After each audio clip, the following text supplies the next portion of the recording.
time freedom, financial freedom. Welcome to the Internet Gold Rush. You can stake your claim or sit back and watch it all happen. You've got 4 chances to make money on the Internet right now. 1, become an investor. The problem? You must pick the right stock and have money you're willing to risk. 2, become a developer. The problem? You need technical training. Are you ready to quit your job and go back to school? 3, become a seller. The problem? You'll need a marketable product or service, and lawyers and patent clerks and infrastructure. And a website. A good one. Because 4 out of 5 users never revisit the average website. Or 4, you can start now with what you have right from where you are. The Internet revolution will only happen once. And every person watching this will have the same opportunity. Bottom line? Get involved or get run over. Let me tell you something you already know. The world ain't all sunshine and rainbows. It's a very mean and nasty place, and I don't care how tough you are, it will beat you to your knees and keep you there permanently if you let it. You, me, or nobody is going to hit as hard as life. But it ain't about how hard you hit. It's about how hard you can get hit and keep moving forward. How much you can take and keep moving forward. That's how winning is done. Now, if you know what you're worth, now go out and get what you're worth. But you got to be willing to take the hits and not pointing fingers saying you ain't where you want to be because of him or her or anybody. Cowards do that, and that ain't you. You're better than that. Hi, my name's PJ, and welcome to our short presentation. Have you ever wondered how the rich keep getting richer while broke people stay broke and the middle class seems to be shrinking? Well, this isn't nearly as mysterious as it may appear when you examine the specific differences in how broke people, the middle class, and the rich spend their money.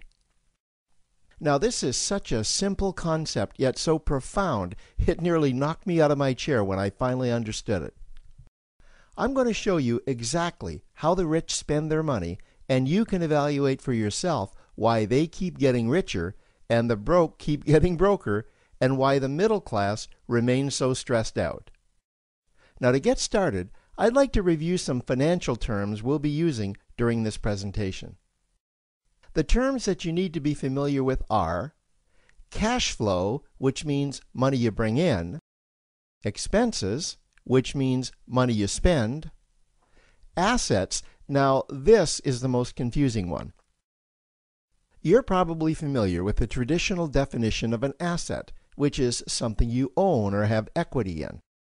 However, back in the 1990s, Robert Kiyosaki introduced us to a new definition of an asset in his groundbreaking Rich Dad, Poor Dad series of books. Robert taught us that an asset is something that pays you, and that's the definition we'll be using here. Liabilities is the last term, and it's defined as things that cost you money. As an example, a house is typically viewed as an asset. But can it actually be a liability? Yes. With our revised definition, anything that costs you money is a liability, not an asset. If you have a mortgage, your house is an asset to your banker because it pays him or her every month. But could a house also be considered an asset to you? Yes, in the right circumstances it could, when it pays you money. Let's say you buy a house and you rent it out, and it paid you a positive cash flow every month after all expenses. That would then be considered an asset. Now, one more time with the terms, just to be very clear before we continue. Cash flow is money you make. Expenses, that's money you spend. An asset pays you, and a liability costs you. Now let's take a look at how broke people spend their money. Now, when I say broke people, I'm not referring to the destitute. I'm speaking about that large portion of our society that lives from paycheck to paycheck and who never seem to have any money. In fact, most times there's more month left at the end of their money, and I'm sure many of you can relate to that group. On payday, broke people buy what I'm going to call stuff. Well, what's stuff? Well, that's inexpensive things that people buy that they don't really need to survive. You go into someone's house and you can't find any counter or tabletop space in the whole house because of all the stuff on it. Their house and their cars are full and cluttered with stuff. Well, where do they get all this stuff? They buy it at the flea market, at the garage sale, at the dollar store, at the craft show. So cash flow comes in and then it goes straight out the expense column to buy stuff. You see, broke people never really educate themselves on assets and liabilities. They justify buying all of this stuff by claiming that it costs so little. But over the years, it's all they ever have. The problem is their cash flow never produced or created more cash flow. Now, please understand, I'm not undermining or taking any shots at this or any group. I just see a lot of financial difficulty out there, and it really doesn't need to be that way. Creating wealth isn't a mystery, it's a formula. The only reason someone doesn't create wealth is because they either don't know the formula or they don't apply the formula. Now let's take a look at the middle class. The middle class is the group that society mistakenly thinks are rich. They're not. Yes, they typically earn a six-figure income, and many of them appear rich, but it's what they buy with their money that keeps them prisoners of the middle class. What they typically buy are liabilities. Remember the definition of a liability? Things that cost you. By buying liabilities, the money gets pushed up and out their expense column. Liabilities are items like cars, boats, houses, airplanes, credit card debt. Now let's see just how this happens. The middle class gets a nice paycheck, let's say $10,000 for the month. They then split that down the middle and they pay their monthly expenses with half, and with the other half, they make a down payment on a new car. The car costs $5,000 down, and after they add on the insurance and the maintenance, that liability now costs $1,100 new dollars every single month. A few months go by, and they want a boat, then a vacation home, a Rolex watch on their credit card, a vacation on their credit card. And before you know it, their liabilities have raised their expense levels to near or above their income levels. They actually spend equal to or more than they make. Meaning that they have to go to work and make a certain amount of money every single month just to cover their liabilities.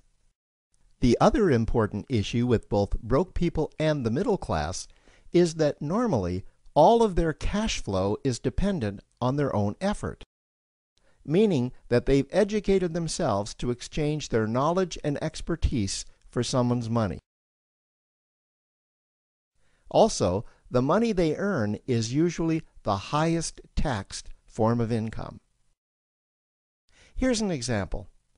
An attorney is knowledgeable about law, so people pay him or her in exchange for that knowledge on an hourly basis. The problem here is that if the attorney isn't sharing that knowledge with a client, then the attorney isn't making any money. This causes lots of stress and anxiety in their lives, and if you ever ask them to take an afternoon off to play golf with you, well, they very rarely can because of how much money it'll cost them to take that time off. On the surface, life's pretty good. The reality is that it's a roller coaster ride. That's the middle class. Now, I know this group very well because for a great deal of my adult life, that was me. Now let's take a look at how the rich people spend their money. Rich people acquire assets. Again, an asset is something that pays you. If you want to become rich, buy assets that earn you more money. The money cycle looks like this. Acquire assets that produce cash flow, invest the profits to acquire more assets that produce more cash flow, invest those profits to acquire more assets that produce more cash flow. The rich spend their money and acquire things that produce more money. Here are a few examples of assets that produce more money. Investments are the obvious ones: stocks, bonds, real estate. Education is another asset. If you learn how to do something that produces more money for you and you actually do it, that's buying an asset. There's a great quote that goes, "If you think education is expensive, you should see how expensive stupidity is." Another example of assets you can acquire that pay you are cash-generating opportunities, especially those opportunities that can create a passive cash flow. Passive meaning that once you build it up, the money continues to flow whether you're still building it or not. Here's a small example. Let's suppose you bought a pinball machine and you put it in a barber shop, and you don't spend any of the profits. You save them until you can buy another pinball machine and put it in another barber shop. This, by the way, was Warren Buffett's first business. If you don't know who Warren Buffett is, he's one of the top 2 richest men in America. The rich are extremely eager to find those passive cash-generating opportunities because those opportunities continue to pay them month after month, year after year, long after they've stopped working the opportunity. You know, I see this happen again and again with successful entrepreneurs. They find a passive cash flow stream that they build up, and it continues to pay them month after month, year after year.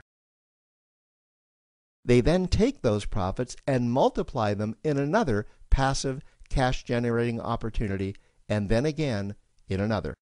In conclusion, here's what I've learned over the years. You can't find these passive cash-generating opportunities unless you're open to hearing about them. Then, once you find them, you must be willing to see what fits you and then act. Now, the reason I say this is that I once answered a hokey little ad that I ended up generating 7 figures from, simply because I answered that ad and then took action. These opportunities are out there, you just need to find them. You also must be opportunistic enough that when the right situation does present itself, you don't miss it. So remember, broke people buy stuff, the middle class buy liabilities, and the rich acquire assets, preferably cash-generating opportunities that can create passive cash flow. They then take that cash flow and invest it in another asset that produces more cash flow. That's the wealth creation formula. Now, I trust you found this introductory information helpful. Now, to learn about one of the greatest cash-generating machines on the planet, click on the link below to proceed to step 2.